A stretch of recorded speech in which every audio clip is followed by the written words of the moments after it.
তো এই গাইস, আশা করি তোমরা সবাই অনেক ভালো আছো আর আমিও অনেক ভালো আছি। আর আজকে কাজে আসছি এখন দুপুরবেলা। তো কেউ নেই, আমি এই গ্যারেজে কাজ করি, সিএনজির গ্যারেজে।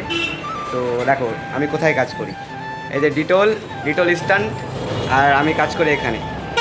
আর আমাদের দোকানের লোকেশন ডিটল, আর আমাদের অফিস রুমটা জাস্ট দেখো, কেউ নেই, মালিক ম্যানেজার মিস্ত্রি কেউ নেই, আর আমি একাই আছি এখন, কারণ সবাই খাওয়া দাওয়া করতে গেছে, আমার খাওয়া দাওয়া হয়ে গেছে। তো খুব সুন্দর একটা জায়গা আমাদের ডিটল, যেখানে আমি কাজ করি। আর চলো আমরা যেখানে শুয়ে থাকি, মানে আমরা মিস্ত্রি আমি রেস্ট করি, সেই জায়গাটা তোমাকে নিয়ে যাবো তোমাদেরকে, চলো। তো চলো, এই দেখো বিছানার চাদর ছিল, সব ছিল, কিন্তু এখন কিছুই নেই। এই যে ফ্যান আছে, বালিশ আছে, বিছানার চাদর সব ছিল, কিন্তু এখন কিছুই নেই। আর এই ঘরটাতে আমাদের মাল থাকে, সব সব গাড়ির পার্টসপাতি থেকে স্টক করা থাকে।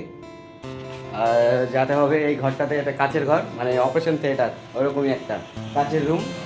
আর ওই রুমের ভিতরেই সব আছে গাড়ির পার্টসপাতি। তো টাটা, তোমাদের সব কিছু দেখালাম আজকে আমি কোথায় কাজ করি না করি।